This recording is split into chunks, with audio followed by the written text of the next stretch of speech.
You write in the book, cynics like to lie and call themselves realists. Hoping for positive outcomes can thus be dismissed as being naive or utopian. Can you elaborate on this point? Just like you said right now, I mean, it seems like I don't know if it's a fundamental characteristic of our society today or just societies throughout history, but there is a cynicism. You write in the Soviet Union, there's a deep cynicism. Well, that was good at the end, yeah. But there is a cynicism today as well, at least in like public discourse. Yes. Why does it happen, and how can we fight it? I think it is easy to be like, everything sucks. I had my friend Lux. She was a blogger and she was an author. She had this great line because we worked in media, and she's like, if you're ever at a party and someone starts talking about a new app or website and you don't know anything about it, just say, "Oh, I was on that for a while. It sucked," and that's all you need to say. I'm like, Lux, that's a great line. But I think it is. And especially, I'm sure you experienced this as well with your family. I certainly did with mine. There's this idea, especially in Russian culture, but in American culture to some extent as well, where if you have aspirations, I remember there was this show called Russian Dolls. It was, I just got it, like the Matryoshka. Okay, I just got it. That's the name. Okay. The show was called Russian Dolls. It was about Brighton Beach, which is the Russian Jewish neighborhood in Brooklyn. It was supposed to be their version of Jersey Shore. It was on Lifetime, and it had no ratings. And I remember the last 4 episodes, they had to burn them. So they just ran it through like 8 a.m. to 10 a.m. one day. And there was this one scene where one of the girls, I forget her name, probably Natalia, and she'd been in college, and she had been wondering what she wanted to major in. Right. And this story was so perfect. I'm sure I've told it before. And she took an aptitude test, and she went with her mom to get like mani-pedis or something. And she goes, "Mom, I've had like 80 majors. I didn't know what I wanted to do." And she goes, "I took this aptitude test. It really made sense to me. I am going to go to law school. I want to be a lawyer. This is something I enjoy." And the first thing out of her mom's mouth is, "How are you going to pay for it?" And the girl, and I really related, because if you didn't have this Russian upbringing, you watched it, you would think her reaction was completely insane. She just lost it, just screaming. She's like, "People pay for law school all the time. I'll figure out a way." Why is your first reaction to look for a problem? Why is your first response to be like, "Oh, what, are you sure you've thought this through?" I have been struggling with one problem for years, what I wanted to do for a living. Yeah. And now, like, as soon as I solve this one big problem of identity, your first reaction is like, "Let's find a new problem." Why is that instead of "Let's figure out how we're going to pay for it"? And that kind of approach is so deadly, and it gnaws at you. And I don't like giving people advice, because who the hell am I? And also, if I don't know the context of the problem, I'm not informed enough to give advice. But this is a piece of advice that I do feel comfortable giving. If you are someone who has around you people who, as soon as you have any accomplishment or any hope, that their first reaction is to be like, "Well, what about this?" You have to get rid of them, or sit them down, maybe give them a chance, because that is something that is so demoralizing, and it drains you. And it's like, the example I've used all the time. I say, if you want to be an author, right, you can go to any bookstore and look at all the shitty books, like The White Pill. And you could say to yourself, I could be this shitty author. You don't have to be Hemingway. So people should buy your book just to know that it doesn't take much. It really does not take much. What shitty writing is all about. And boring. Yeah. You could just pick a random period in history and just write a bunch of crap about it. Yes. And put a pretty stamp on the cover and just go. It was pretty. Yeah. Yeah. But I mean, like for you, right? Like, not, you don't, I don't mean you, Lex. I was raised by the wolves. the wolf bots. There's lots of stand-up comedians who aren't Jerry Seinfeld. Yeah. Right? If you want to be a podcaster, you don't have to be Joe Rogan. Mm-hmm. You could be someone who's got a medium audience and are enjoying it. So, like, the idea that like something has to be, you have to be a massive superstar or you're a failure is also ridiculous. But that's cynicism. The sad thing about the cynicism is, like, I don't think it's just a Russian thing. I think the people. No, let me interrupt you, because I didn't finish what you were saying earlier. In America, it's not just a Russian thing. Yeah. In American culture, if you have like a sitcom or a musical, it's regarded as less legitimate than a drama. right? Like if something's got to be about someone struggling or someone suffering, whereas if this is like a joyous, happy story, like maybe something like Pixar, right?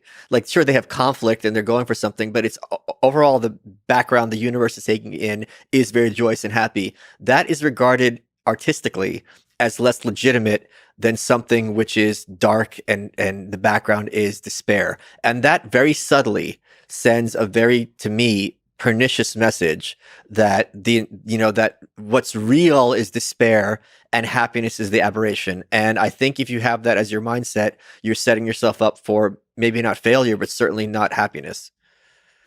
Yeah, but that's in the figures, the ideas that the culture elevates, but at the local personal life of parents and teachers, that still happens a lot. In Russia and here, just my whole life, especially because I'm a weirdo, I've been kind of told to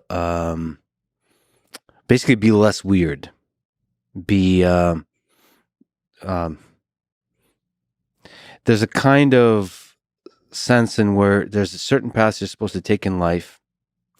And every time you have a little bit of success on those very specifically defined paths, you're pushed to do more and more and more on those paths, as opposed to celebrating the full complexity of the weirdo that each one of us is. And I certainly am.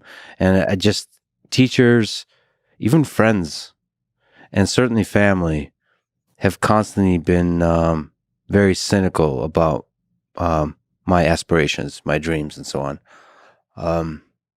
I think that actually created a deeply self-critical engine in my brain that I think ultimately was productive because it was also balanced by just an internal, maybe through genetics, thing I have of optimism about the world, of just seeing the beauty in the world. But it is weird looking back how much people that love me were trying to bring me down. Yeah. It's so strange. It's also very hurtful for me because when I graduated college, it was important for me to be self-made and not take money from my family. And I remember my grandma, this was a huge argument, an ongoing argument. And one time she, as she was leaving my house, she slipped money in under the door and I threw it out and it made me so angry. Or like one year for my birthday, she gave me, I think like $500, which was a lot of money, when you're like 22 or 23. And I was so pissed because that told me that they didn't believe that I'd be able to feed myself or make it on my own. And I understand their mindset, but it's like, I wasn't, I was never hungry. Like maybe I remember I'd have to wait on the subway because I couldn't afford a cab. But that was a sacrifice I had to make, I had to wait that half hour. So it was a huge source and remains a source of enormous tension and contention. And I think also, I'm sure speaking to your upbringing, in their minds, unless you're going into an office, you can't pay the rent. It doesn't make sense. But there's, just like you said, forget the office, forget all that. No matter what, there's always, whatever you accomplish in life, you're always negative about your current position. You always come up with another problem, just like you said. It's always it's like a self-generating problem box. Yeah, I remember I didn't speak to my dad for a few years. Then I'm like, let me give this guy another chance. And in that time period, Harvey Pekar, the author of Subject of American Splendor, the movie, and author of the series of comic books, he and I became friends, and he was writing a graphic novel about me. And when I met with my dad, I'm like, oh, someone's writing a book about me. And he goes, I know. So, and it was one of those moments where I'm like, wow, you're an asshole and not the kind of asshole I am. You're just like not a good person. And I don't know, or really at this point care what the motivation, or if there was no motivation, what the visceral emotional reasoning for that. But that kind of thing is something I, much later now in life, have absolutely no tolerance for. Well, in my own private life, I try to forgive and love those people, but it is there've been a few in my life like this, and I think they are incredible people if you allow yourself to see it, but they're flawed, and so I try to forgive them. That said, it is true that the people that are close to you, especially family, have a disproportionate psychological effect on you. So Yes. You have to be very careful having them in your life too much. Like one thing is to love them, and the other is to actually, allow yourself to flourish. Surround yourself with people that help you flourish. And like you said, the advice there is really powerful, especially early on, to have people that believe in you, in whatever crazy big dreams you have, that pat you on the back and say, "You got this, kid." And It's so valuable. here's the other thing. If you try and you don't make it to that Rogan level, it's okay. Like, I have several books that I've written that are on my hard drive that have not been published. And there were a lot of work. And it was really disappointing when they went out and no publishers were interested in it. Maybe I'll publish them one day, maybe I won't. Point being, it's fine. I tried. Is Like, it a romance novel? one is a Gay romance novel? Does it have a Santa guy in a Santa outfit in it? Can you please stop asking me to send you gay pornography?